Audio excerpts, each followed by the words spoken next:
blessing today.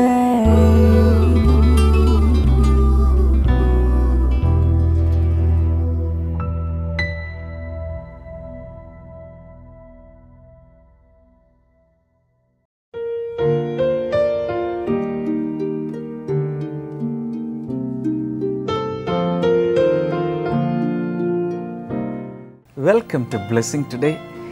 ഇന്നത്തെ ഈ episode എല്ലാവരെയും ഒത്തിരി ഒത്തിരി ഒത്തിരി അനുഗ്രഹിക്കട്ടെ.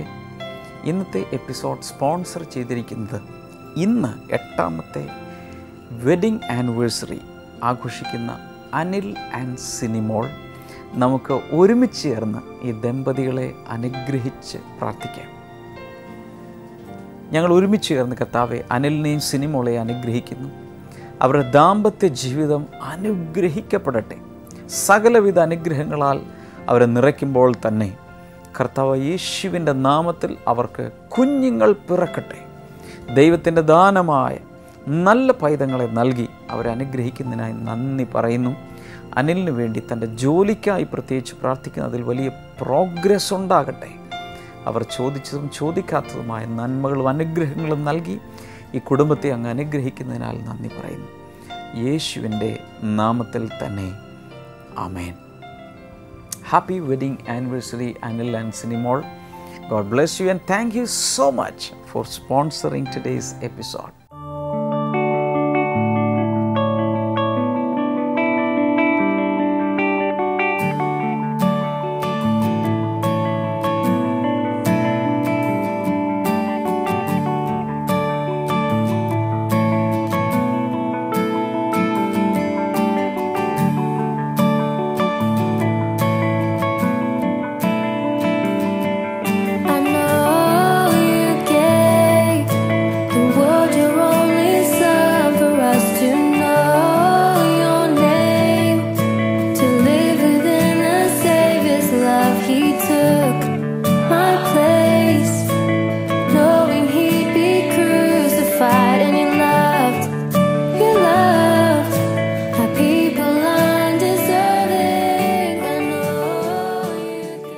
തുടർന്ന് നമുക്ക് ഇന്നത്തെ മിറക്കിൾ സ്റ്റുഡിയോയിലേക്ക് പോകാം. യേശു എല്ലാ ദിവസവും എണ്ണിക്കൂടാനാവാത്ത അത്രയും അത്ഭുതങ്ങൾ ലോകത്തിൻ്റെ വിവിധ ഭാഗങ്ങളിൽ ചെയ്തുകൊണ്ടിരിക്കുകയാണ്. ഒരുപക്ഷെ നിങ്ങൾ ചോദിക്കും, എൻ്റെ അത്ഭുതം എപ്പോഴാണ് വരുന്നത്? വിശ്വസിക്കുക, കർത്താവ് നിങ്ങൾക്ക് വേണ്ടി അത്ഭുതം ചെയ്യും. നമുക്ക് ഒരുമിച്ച് ഈ സമയത്ത് മിറക്കിൾ സ്റ്റുഡിയോയിലേക്ക് പോകാം.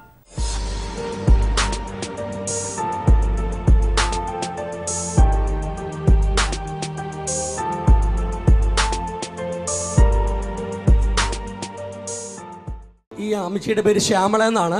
ചേരാനെല്ലൂർ നിന്നാണ് താൻ വരുന്നത്. എൻ്റെ നാട്. അതെ. സ്ഥിരമായി നമ്മുടെ TV പ്രോഗ്രാം താൻ കാണുമായിരുന്നു.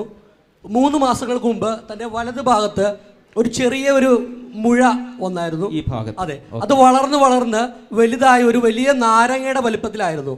തനിക്കത് വല്ലാത്ത ഭാരത്തോടെ തനിക്ക് സാരിയൊക്കെ മാറ്റുമ്പോൾ വലിയ പ്രയാസമായിരുന്നു. അതുപോലെ വേദനയൊന്നും ഇല്ലായിരുന്നു, പക്ഷെ അത് കൊണ്ടു നടക്കുമ്പോൾ വല്ലാത്ത പ്രയാസമായിരുന്നു. എക്സ്ട്രാ വെയിറ്റും കൊണ്ട് നടക്കും. അതെ. ഡോക്ടറെ കാണിച്ചപ്പോൾ അത് ഓപ്പറേഷൻ ചെയ്യണമെന്ന് പറഞ്ഞു. അപ്പോൾ ഓപ്പറേഷൻ ചെയ്യണമെന്ന് പറഞ്ഞപ്പോൾ തനിക്ക് വല്ലാതെ പേടിയായി. ഡോക്ടർ ഇങ്ങനെ പറഞ്ഞു, ഓപ്പറേഷൻ ചെയ്യുമ്പോൾ ഞരമ്പിന് കംപ്ലൈൻറ്റ് വരാനുള്ള സാധ്യതയുണ്ടെന്ന് പറഞ്ഞു. ഓക്കെ. 3 മാസങ്ങൾക്ക് മുമ്പ് ബ്രദർ ഡാമിൻ്റെ അടുത്ത് വന്ന് പറഞ്ഞു. സിസ്റ്റർ സമാൻ്റെയും ബ്രദർ ഡാമിനും കൂടി വെച്ച് പ്രാർത്ഥിച്ച ശേഷം അപ്പോഴൊന്നും സംഭവിച്ചില്ല. തുടർന്ന് ഒരു 2 ആഴ്ചയ്ക്ക് ശേഷം മുഴ കാണാനില്ല.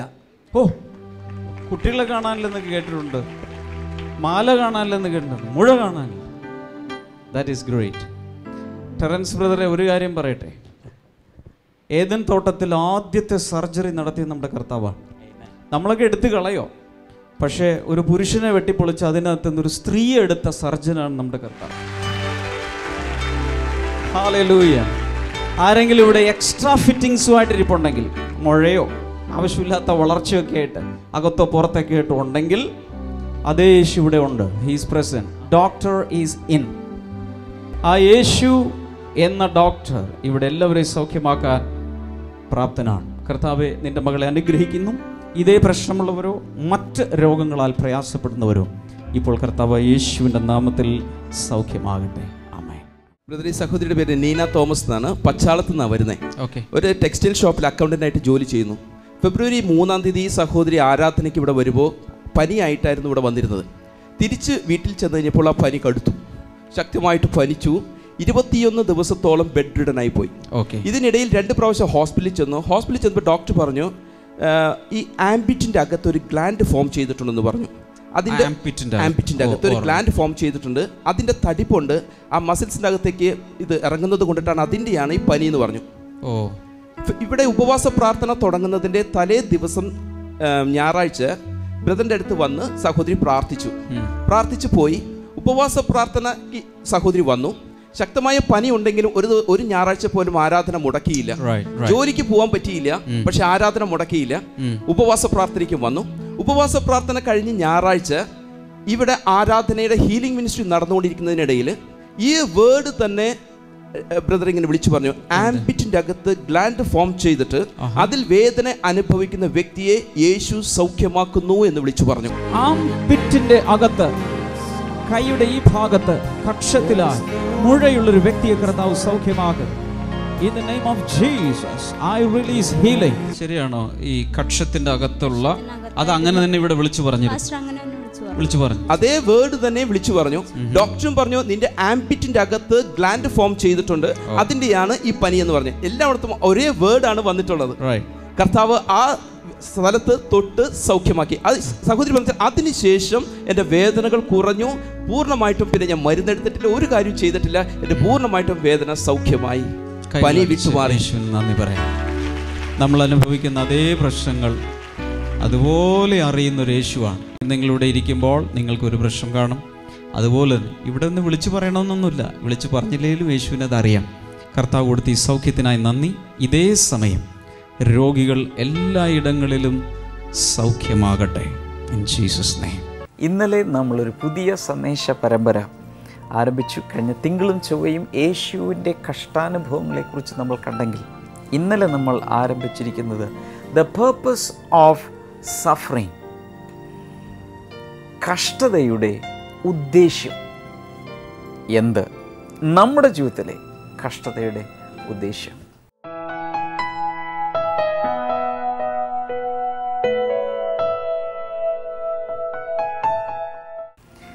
കഴിഞ്ഞ ദിവസം ഞാൻ നിങ്ങളോട് വളരെ പ്രധാനപ്പെട്ട ചില കാര്യങ്ങൾ പറഞ്ഞു. ചിലരൊക്കെ കഷ്ടതയെക്കുറിച്ച് കഷ്ടത ജീവിതത്തിൻ്റെ ഒരു ഭാഗമാണെന്നും അത് മാത്രമാണ് എല്ലാമെന്നും എന്ന രീതിയിൽ അതിനെ ഗ്ലോറിഫൈ ചെയ്യും. ചിലർ പറയും യേശുവിലേക്ക് വരുമ്പോൾ എല്ലാ കഷ്ടതയും മാറിപ്പോകും. എന്നാൽ ഇത് രണ്ടും ഇംബാലൻസ്ഡ് ആയതുകൊണ്ട് യഥാർത്ഥത്തിൽ ദൈവം അതിനെ എങ്ങനെ നോക്കിക്കാണും, അല്ലെങ്കിൽ ദൈവത്തിൻ്റെ വചനം കഷ്ടതകളെ എങ്ങനെ നോക്കിക്കാണുന്നു എന്നുള്ളൊരറിവ് നമുക്കുണ്ടെങ്കിൽ ഈ കഷ്ടതകളിൽ നിന്ന് തന്നെ നമ്മൾക്ക് ഒരു വലിയ ഫ്രീഡം ലഭിക്കുകയാണ്. അതിൽ ചില കാര്യങ്ങൾ ഞാൻ നിങ്ങളോട് ഇന്നലെ പങ്കുവച്ചതിൽ ഒന്ന്, ദൈവം സകല നന്മകളുടെയും ഉറവിടമാണ്, തിന്മയുടെ ഉറവിടമല്ല. ദൈവത്തിൽ നിന്നാണ് നല്ല ദാനങ്ങളും നല്ല അനുഗ്രഹങ്ങളും സമാധാനവും സ്വസ്ഥതയും എല്ലാം വന്നുകൊണ്ടിരിക്കുന്നത്. എന്നാൽ അപ്പോൾ തന്നെ യേശു പറഞ്ഞത് ഇങ്ങനെയാണ്, ഈ ലോകത്തിൽ നിങ്ങൾക്ക് കഷ്ടത ഉണ്ട്, എങ്കിലും ധൈര്യപ്പെടുക, കാരണം ഞാൻ ലോകത്തെ ജയിച്ചിരിക്കുന്നു. യേശു നമുക്ക് മുൻപായി കഷ്ടം സഹിച്ച് നമുക്ക് വേണ്ടി ഒരു മാതൃക കാണിച്ച് തന്നിട്ടുണ്ട്. ഈ ഭൂമിയിൽ ജനിച്ച് ജീവിക്കുന്നവരിൽ കഷ്ടതയിലൂടെ പോകാത്ത ആരുമില്ല. ഒരാൾക്കുള്ള കഷ്ടമല്ല മറ്റൊരാൾക്കുള്ളത്. അതുപോലെ മറ്റൊന്ന് നമ്മൾ മനസ്സിലാക്കേണ്ടത്, യേശു കഷ്ടം സഹിച്ചു, ആ യേശുവിന് വേണ്ടി നമ്മൾ സഹിക്കുന്ന കഷ്ടങ്ങളുണ്ട്. അത് കൂടാതെ വിവിധങ്ങളായ കഷ്ടതകളിലൂടെയാണ് നമ്മൾ ഓരോരുത്തരും പോയിക്കൊണ്ടിരിക്കുന്നത്. അതിൻ്റെ റീസൺസാണ് നമ്മൾ ചികഞ്ഞ് പരിശോധിച്ചുകൊണ്ടിരിക്കുന്നത്.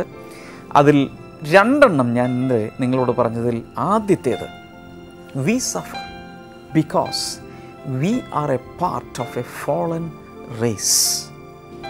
വീണുപോയ മനുഷ്യവംശത്തിലെ ഒരു അംഗമായി പിറന്നതുകൊണ്ട് നമ്മൾ കഷ്ടം സഹിക്കുന്നു. It's very clear. കാരണം മനുഷ്യകുലം മുഴുവൻ കഷ്ടത്തിലാണ്. അതിലൊരംഗമായി പിറക്കുമ്പോൾ തീർച്ചയായും അതിൻ്റെ ഒരു ഷെയർ നമുക്ക് ലഭിക്കുന്നു. രണ്ടാമത്തെ ഒരു റീസൺ ഞാൻ നിങ്ങളോട് പറഞ്ഞത് ഇങ്ങനെയായിരുന്നു, sometimes we suffer because of somebody else's problem. വേറൊരാൾ കാരണം നമ്മൾ കഷ്ടം സഹിക്കാറുണ്ട്. ഇന്നലത്തെ എപ്പിസോഡിൻ്റെ അവസാനം ഞാൻ നിങ്ങളോട് പറഞ്ഞ ചില കാര്യങ്ങൾ ഓർമ്മയിൽ ഉണ്ടായിരിക്കും. ചില കുഞ്ഞുങ്ങൾ നിഷ്കളങ്കരായി മാതാപിതാക്കളിൽ നിന്ന് അവർ പിറന്നു വീഴുന്നു. എന്നാൽ മാതാപിതാക്കൾ കാണിച്ചു കൂട്ടിയ തെറ്റുകൾ നിമിത്തം ആ കുഞ്ഞുങ്ങൾ ഒത്തിരി സഹിക്കുന്നു. മദ്യപാനിയായ പിതാവ്, അത് മുഖാന്തരം ആ വീട്ടിലെ അമ്മയും അവിടുത്തെ കുഞ്ഞുങ്ങളും വല്ലാതെ കഷ്ടം സഹിക്കാറുണ്ട്. ഇതുപോലെ ജീവിത പങ്കാളി കാണിച്ചു കൂട്ടുന്ന തെറ്റുകൾ നിമിത്തം പലരും കഷ്ടത സഹിക്കാറുണ്ട്. തൊഴിൽ സ്ഥാനത്തെ എംപ്ലോയർ, അവിടെയുള്ള സീനിയർ ഓഫീസേഴ്സ് അല്ലെങ്കിൽ മറ്റ് കൂട്ടുതൊഴിലാളികൾ അവർ ചെയ്തു കൂട്ടുന്ന തെറ്റുകൾ കൊണ്ട് കൂടെയുള്ളവരെല്ലാവരും പണിഷ്ടാകുന്ന അങ്ങനെയുള്ള കാര്യങ്ങളൊക്കെ സംഭവിക്കാറുണ്ട്. സോ 2 കാരണങ്ങളാണ് ഞാൻ നിങ്ങളോട് പറഞ്ഞത്. തുടർന്നുള്ള കാരണങ്ങൾ ഓരോന്നായി നമുക്ക് ഈ സമയത്തൊന്ന് നോക്കാം. 3ാമത്തെ ഒരു കാരണം, sufferings can come because we reap what we sow. എന്ന് വെച്ചാൽ നമ്മൾ വിതച്ച ചില കാര്യങ്ങൾ തിരിച്ചു കൊയ്യുന്നത് മുഖാന്തരം കഷ്ടം സഹിക്കുന്നവരുണ്ട്. ഉദാഹരണത്തിന്, കയ്യിലൊത്തിരി കാശുണ്ടായിരുന്നു, എന്നാൽ ഈ കാശെല്ലാം കൊണ്ട് ധൂർത്തടിച്ച് തോന്നിയതുപോലെ ജീവിച്ചു. എല്ലാം നഷ്ടപ്പെട്ട് പാപ്പരായി കഴിഞ്ഞപ്പോൾ പിന്നീട് താനും കുടുംബം എല്ലാം പട്ടിണിയിലും പ്രയാസത്തിലും കടത്തിലും ദുഃഖത്തിലൊക്കെ ആയിപ്പോയി. ഇതാരും വരുത്തി വെച്ചതല്ല, സ്വന്തം മിസ്റ്റേക്കുകൾ കൊണ്ട് വിതച്ചതുകൊണ്ട് കൊയ്യുകയാണ് അതിൻ്റെ ഫലം. മറ്റുള്ളവരെ വല്ലാതെ നോവിക്കുന്ന പലരുമുണ്ട്. അവരുടെ പാപ സ്വഭാവത്തിൽ അവർ ഒത്തിരി കാര്യങ്ങൾ ചെയ്തു കൂട്ടുന്നു. കുറേ കഴിയുമ്പോൾ സംഭവിക്കുന്നത് തിരികെ ഇതെല്ലാം അവർ കൊയ്യാൻ തുടങ്ങുന്നു. വിതച്ചതെല്ലാം തിരിച്ചു കൊയ്യുക. ഈ പ്രശ്നങ്ങളാൽ കഷ്ടം സഹിക്കുന്ന, ഇങ്ങനെ വിതയും കൊയ്ത്തും നിമിത്തം മോശമായത് വിതച്ച് മോശമായത് കൊയ്യുന്നത് നിമിത്തം കഷ്ടം സഹിക്കുന്ന ഒത്തിരി പേരുണ്ട്. മറന്നുപോകരുത്. 4ാമതായി, sufferings can come for discipline. നമ്മുടെ ജീവിതത്തിൽ ഒരു അച്ചടക്കത്തിലേക്ക് വരുവാൻ വേണ്ടി, ലൈഫ് ഒന്ന് ഡിസിപ്ലിൻഡ് ആകാൻ വേണ്ടി ചില സമയത്ത് കഷ്ടതകളിലൂടെ നാം പോകേണ്ടി വരും. നമ്മുടെ ലൈഫിലെ ഓരോ കാര്യങ്ങളും നമ്മൾ പോകുന്ന സിറ്റുവേഷൻസൊക്കെ ആനലൈസ് ചെയ്താൽ പലപ്പോഴും നമുക്ക് ഇത് മനസ്സിലാകും. നമ്മുടെ ലൈഫിൽ തന്നെ ഒരു അടുക്കും ചിട്ടയുമുള്ള ജീവിതം ഉണ്ടാകേണ്ടതിന് ചിലപ്പോൾ നമ്മൾ കഷ്ടതയിൽ ആയിപ്പോകാറുണ്ട്. 5ാമതായി, sufferings can come because of the sovereignty of God. ദൈവത്തിൻ്റെ പരമാധികാരം, ആ പരമാധികാരത്തിൽ തീരുമാനിക്കപ്പെടുന്ന കാരണങ്ങളാൽ, എന്താണെന്ന് നമുക്ക് അറിഞ്ഞുകൂടാ, ആ കാരണങ്ങളാൽ ദൈവം പരമോന്നത അധികാരിയായതുകൊണ്ട് ഒരുപക്ഷെ വിശദീകരണങ്ങളൊന്നുമില്ലാതെ ചില വ്യക്തികൾ ചില പ്രത്യേക സാഹചര്യങ്ങളിലൂടെ, കഷ്ടതകളിലൂടെ, പ്രയാസങ്ങളിലൂടെ പോകാം. സഫറിങ്സ് ക്യാൻ കം 6ാമതായി, because of our enemy wants us to suffer. ചിലപ്പോൾ നമ്മുടെ ശത്രുവായ സാത്താൻ, ദൈവത്തിൻ്റെയും ശത്രുവായ പിശാച്, ദൈവത്തിൻ്റെ കുഞ്ഞുങ്ങൾ കഷ്ടം സഹിക്കണം എന്നുള്ളത് വാശി പിടിച്ച് ചില പ്രയാസങ്ങൾ കൊണ്ടുവന്ന് ചിലരൊക്കെ കഷ്ടതകളിൽ ആയിപ്പോകാറുണ്ട്. അങ്ങനെ സാത്താനും ചില രീതികളിൽ ദൈവത്തിൻ്റെ കുഞ്ഞുങ്ങളുടെ ജീവിതത്തിലേക്ക് കഷ്ടതകൾ കൊണ്ടുവരാം. 7ാമതായി, sufferings can come for reasons known only to God. ദൈവം മാത്രം അറിയുന്ന ചില കാരണങ്ങളാൽ കഷ്ടങ്ങൾ വരാം. എന്ന് വെച്ചാൽ അതിന് ഒരു വിശദീകരണമോ ഒന്നും ആർക്കും കണ്ടെത്താൻ സാധ്യമല്ല. We don't know why. നമുക്കിതൊന്നും വിശദീകരിക്കാൻ സാധ്യമല്ല. നമ്മുടെ ലിമിറ്റഡ് നോളജിൽ, നമ്മുടെ ലിമിറ്റഡ് അണ്ടർസ്റ്റാൻഡിങ്ങിൽ ഒരു പക്ഷേ എല്ലാ കാര്യങ്ങളും വെളിപ്പെട്ട് കിട്ടണമെന്നില്ല. പല പല കാര്യങ്ങൾ നമ്മുടെ ജീവിതത്തിൽ വരുന്നതിന് എന്ത് വിശദീകരണമുണ്ട്? ഒരു വിശദീകരണവുമില്ല. എന്നാൽ ദൈവം ഇതിൻ്റെ എല്ലാറ്റിൻ്റെയും മുകളിൽ നമുക്ക് വേണ്ടി സകലവും നന്മയ്ക്ക് വേണ്ടി ആക്കി തീർക്കും എന്നുള്ള ഒരു വിശ്വാസത്തോടുകൂടെ നമ്മൾ മുന്നിലേക്ക് പോവുകയാണ് വേണ്ടത്. ഇനി ഞാൻ നിങ്ങളോട് സംസാരിക്കാൻ പോകുന്നത് the positive impact of sufferings. കഷ്ടതകളുടെ വളരെ നല്ല ചില വശങ്ങളുണ്ട്. എന്ന് വെച്ചാൽ ഞാൻ ആവർത്തിച്ച് പറയുന്ന I am not trying to glorify sufferings. നമ്മുടെ ജീവിതത്തിലുള്ള കഷ്ടതകൾക്ക് അമിത പ്രാധാന്യം നൽകി ഞാൻ നിങ്ങളോട് സംസാരിക്കുകയല്ല. നല്ല രീതിയിൽ കഷ്ടതകളെ കാണാമെങ്കിൽ if you look at the sufferings in the right way, in the right perspective, God can use these sufferings for our good. റോമാലേഖനം 8:28 വളരെ വിശ്വവിഖ്യാതമായ ഒരു ബൈബിൾ വചനമാണ്. അതിൽ പറഞ്ഞിരിക്കുന്നത് ഇങ്ങനെയാണ്: ദൈവം നിർണയപ്രകാരം വിളിക്കപ്പെട്ടവർക്ക് വേണ്ടി, ദൈവത്തെ സ്നേഹിക്കുന്നവർക്ക് വേണ്ടി സകലവും നന്മയ്ക്കാക്കി മാറ്റുന്നു.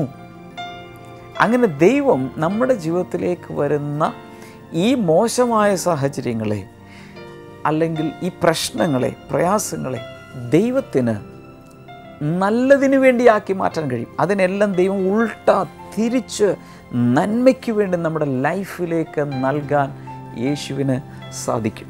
തുടർന്ന് നമ്മുടെ ജീവിതത്തിൽ ദൈവം കഷ്ടതകളെ എങ്ങനെയാണ് നല്ലതിനു വേണ്ടി മാറ്റിയെടുക്കുന്നത് എന്ന കാര്യങ്ങൾ നമ്മൾ ഒന്നൊന്നായി ചിന്തിക്കാൻ പോവുകയാണ്. 1 പത്രോസ് 1-ാം അധ്യായം 6-7 വാക്യങ്ങൾ.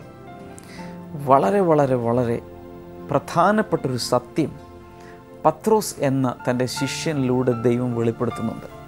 നമുക്ക് ആ ഭാഗം ഒന്ന് വായിച്ചു നോക്കാം. ഇപ്പോൾ അല്പകാലത്തേക്ക് പലവിധ പരിശോധനകളാൽ നിങ്ങൾ ദുഃഖിക്കുന്നുവെങ്കിലും, അവിടെ പ്രത്യേകിച്ച് ശ്രദ്ധിക്കണം, അല്പകാലത്തേക്ക്. നമ്മളെപ്പോഴും മനസ്സിലാക്കേണ്ടത് എവ്രി സഫറിങ് ഈസ് ടെമ്പററി. ഏത് കഷ്ടതയായിരുന്നാലും, ഏത് പ്രയാസമായിരുന്നാലും, ഏത് രോഗമായിരുന്നാലും, സാമ്പത്തിക പ്രശ്നമായിരുന്നാലും എല്ലാം തൽക്കാലത്തേക്കാണ്. ക്രിസ്തു നിമിത്തമുള്ള കഷ്ടതയായാലും ശരി, തൽക്കാലത്തേക്കാണ്. ഇതൊന്നും നിലനിൽക്കാൻ പോകുന്നില്ല. Is that A good news? വളരെ നമുക്ക് സന്തോഷം നൽകുന്ന, ആശ്വാസം നൽകുന്ന ഒന്നാണ് ഈ അറിവ്. നിങ്ങൾ ഇന്ന് അനുഭവിക്കുന്ന കഷ്ടത, ആ വലിയ പ്രയാസം, ദാറ്റ് ഈസ് ടെമ്പററി. അത് നിലനിൽക്കാൻ പോകുന്നില്ല. നിലനിൽക്കാൻ പോകുന്ന കാര്യങ്ങൾ വേറെയുണ്ട്, ദൈവവചനത്തിൽ പറഞ്ഞിട്ടുണ്ട്. എന്നാൽ നിങ്ങളുടെ കഷ്ടത നിലനിൽക്കുകയില്ല, അത് മാറിപ്പോകും. അത് മാറിപ്പോകും. വിശ്വസിച്ചാൽ ഇല്ലെങ്കിലും ഞാൻ പറയുന്നു, അത് മാറിപ്പോകും. ഇപ്പോൾ അല്പകാലത്തേക്ക് പലവിധ പരിശോധനകളാൽ നിങ്ങൾ ദുഃഖിക്കുന്നു എങ്കിലും ഈ രക്ഷയിൽ നിങ്ങൾ ആനന്ദിക്കുന്നു. എന്ന് വെച്ചാൽ ഈ പ്രശ്നങ്ങളൊക്കെ ഉണ്ടെങ്കിലും ദൈവം തന്ന രക്ഷയിൽ നമുക്ക് സന്തോഷിക്കാൻ കഴിയണം. തീയിൽ ശുദ്ധീകരിക്കപ്പെടുന്നതെങ്കിലും നശ്വരമായ സ്വർണത്തേക്കാൾ പരിശോധനയെ അതിജീവിക്കുന്ന നിങ്ങളുടെ വിശ്വാസം അധികം വിലയേറിയതെന്ന് യേശു ക്രിസ്തുവിൻ്റെ പ്രത്യക്ഷതയിൽ പുകഴ്ചയ്ക്കും തേജസ്സിനും ബഹുമാനത്തിനുമായി കാണുവാൻ ഇടയാകും. നോക്കൂ, ഇന്ന് കൊച്ചു കഷ്ടതകളിലൂടെയൊക്കെ, ചെറിയ ചെറിയ പ്രശ്നങ്ങളിലൂടെയൊക്കെ പോകുന്നെങ്കിലും നമുക്ക് ഈ അറിവുണ്ടെങ്കിൽ നമുക്ക് സന്തോഷിക്കാൻ കഴിയും. 7-ാമത്തെ വാക്യത്തിൻ്റെ ഇംഗ്ലീഷ് ഇങ്ങനെയാണ്: these have come so that your faith of greater worth than gold which perishes even though refined by fire may be proved genuine and may result in praise, glory and honor when Jesus Christ is revealed. ഇത് 2 കാര്യങ്ങൾ ഞാൻ point out ചെയ്യാൻ ആഗ്രഹിക്കുന്നത്. കഷ്ടതയിലൂടെ പോകുമ്പോൾ, number 1, God wants to prove the genuineness of our faith. നമ്മുടെ വിശ്വാസത്തിൻ്റെ ആ യഥാർത്ഥത എന്താണ്, എത്രത്തോളം വിശ്വാസത്തിൽ നമ്മളുണ്ട് എന്നുള്ളത് ഈ പ്രശ്നങ്ങളിലൂടെ പോകുമ്പോൾ തെളിയിക്കപ്പെടുന്നു.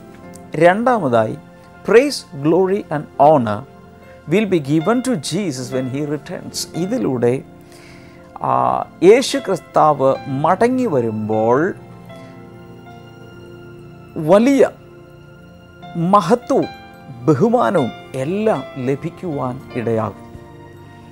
അങ്ങനെ 2 പ്രധാന ഉദ്ദേശ്യങ്ങളാണ് കഷ്ടതയിലൂടെ നമ്മൾ പോകുന്നത് കൊണ്ട് നമുക്ക് ലഭിക്കുമെന്ന് അവിടെ വ്യക്തമായി പറഞ്ഞിട്ടുള്ളത്. നമ്മുടെ ലൈഫിലുള്ള കഷ്ടതകളെ ദൈവം എങ്ങനെയാണ് നന്മയ്ക്കാക്കി മാറ്റിക്കൊണ്ടിരിക്കുന്നത്? അടുത്ത ഒരു പ്രധാനപ്പെട്ട കാര്യം നിങ്ങളോട് പറയാം. Sufferings can be redemptive in our lifes. നമ്മുടെ ജീവിതത്തിൽ വരുന്ന കഷ്ടതകൾ പലതും വീണ്ടെടുക്കുവാൻ ദൈവം ഉപയോഗിക്കാറുണ്ട്.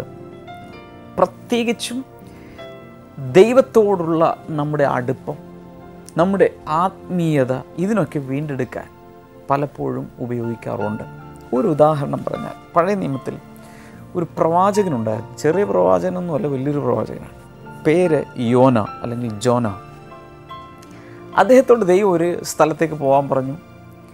എന്നാൽ ആ മനുഷ്യൻ നിനവെ എന്ന് പറയുന്നൊരു പട്ടണത്തിലേക്കാണ് പോകാൻ പറഞ്ഞത്.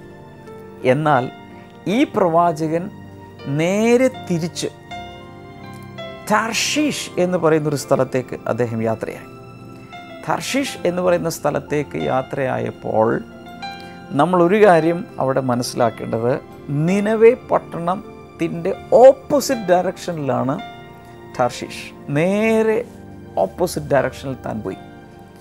അവിടെ കാണുന്നത് ഒരു വലിയ കൊടുങ്കാറ്റ കപ്പലിലടിക്കുകയും അതിഭയങ്കരമായ പ്രശ്നങ്ങൾ അവിടെ വന്ന അവസാനം യോന എന്ന ഈ പ്രവാചകനെ കപ്പലിലുണ്ടായിരുന്ന സകലരും കൂടെ കടലിലേക്ക് എടുത്തെറിഞ്ഞു. അവിടെ കടലിലേക്ക് വീണ യോനയെ അവിടെ ഒരു വലിയ മത്സ്യം വന്ന് വിഴുങ്ങി. ഉള്ളിൽ കിടക്കുന്ന യോനയുമായി അത് ഓടി അതിനെ തിരിച്ച് അദ്ദേഹത്തെ നിനവെ പട്ടണത്തിൻ്റെ അടുക്കൽ കൊണ്ടുവന്ന് ആ മത്സ്യം പുറത്തേക്ക് തള്ളി. ഇവിടെ സംഭവിച്ചത്, താൻ ദൈവത്തിൽ നിന്ന് അകലാൻ ശ്രമിച്ചപ്പോൾ തൻ്റെ ലൈഫിൽ ഒരു കാറ്റും കോളും പ്രയാസങ്ങളും ഒക്കെ ഉണ്ടായി. എന്നിട്ട് അവിടെ സംഭവിക്കുന്നത്, തൻ്റെ ലൈഫിനെയും തൻ്റെ ശുശ്രൂഷയെയും തൻ്റെ ദൈവത്തോടുള്ള അടുപ്പത്തെയും സകലത്തെയും ദൈവം അതിലൂടെ റിഡീം ചെയ്തു, വീണ്ടെടുത്തു. പലപ്പോഴും നമ്മുടെ ലൈഫിൽ ഇതുപോലെ ഇങ്ങനെയുള്ള ടഫ് സിറ്റുവേഷൻസ് വരുമ്പോൾ ഉടനെ നമ്മൾ ദൈവത്തെ ഓർക്കും. അങ്ങനെ നമ്മൾ ദൈവത്തിലേക്ക് തിരികെ വരാൻ, അതുപോലെ നമ്മുടെ പ്രാർത്ഥനാ ജീവിതം, ദൈവസ്നേഹം, ബൈബിൾ വായന, ശുശ്രൂഷ, ഈ കാര്യങ്ങളെല്ലാം വീണ്ടെടുക്കപ്പെടാൻ, അല്പാൽപമായി നമ്മൾ പോലും അറിയാതെ കുറഞ്ഞുകൊണ്ടിരിക്കുന്നതിനെ വീണ്ടെടുക്കുവാൻ വേണ്ടി ദൈവം പലപ്പോഴും ലൈഫിൽ വരുന്ന ടഫ് സിറ്റുവേഷൻസിനെ ഉപയോഗിക്കാറുണ്ട്. അത് നമുക്ക് നിഷേധിക്കാൻ സാധ്യമല്ല. നമ്മളൊക്കെ അങ്ങനെയൊന്നും കാണിക്കാത്തവരാണെങ്കിൽ കുഴപ്പമൊന്നുമില്ലായിരുന്നു.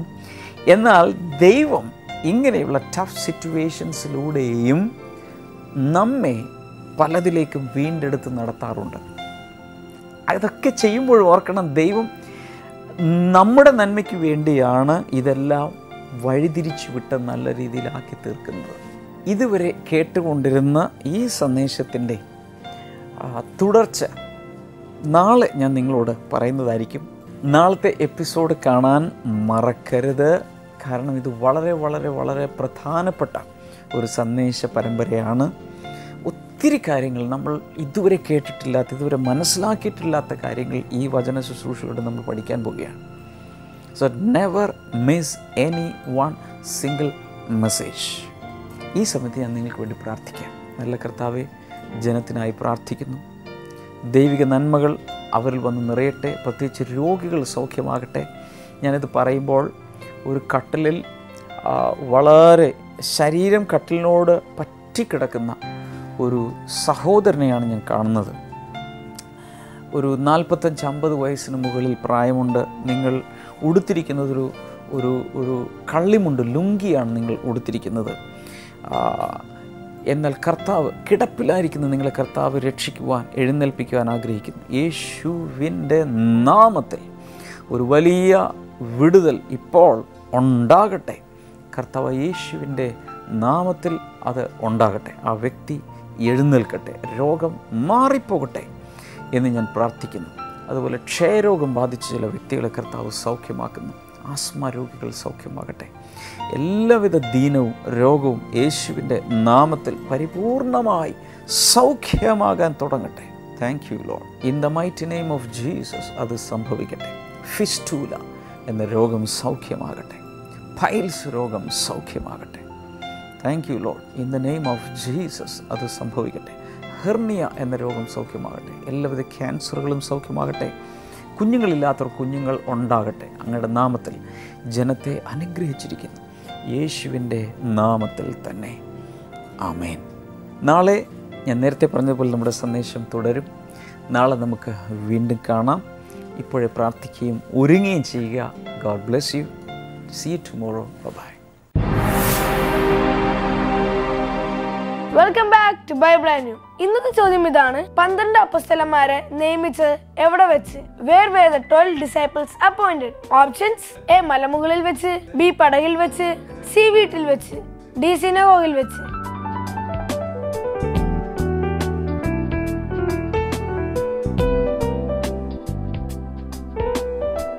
നിങ്ങളുടെ ഉത്തരങ്ങൾ 9645221221 എന്ന നമ്പറിലേക്ക് SMS ചെയ്യുക. SMS ചെയ്യേണ്ട format BT space option A, B, C or D.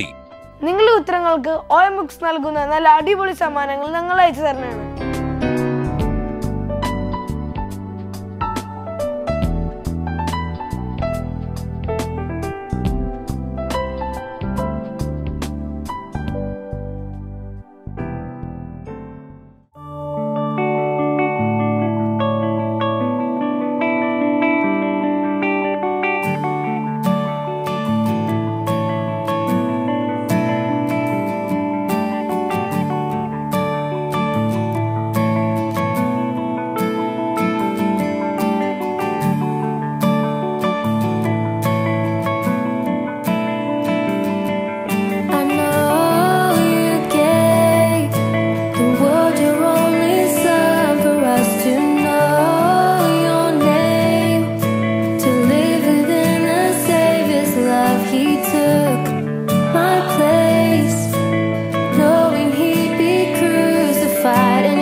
പ്രാർത്ഥനയ്ക്കും മറ്റ് വിവരങ്ങൾക്കുമായി ഇപ്പോൾ തന്നെ വിളിക്കുക 0484 4222 111 0484 42221. ഞങ്ങളുടെ വെബ്സൈറ്റുകൾ www.themasterministries.org, www.blessingtoday.tv, ഇമെയിൽ info@blessingtoday.tv. ഞങ്ങളുടെ address blessing today, post box number 2215, Edappally PO, Kerala, India 682024.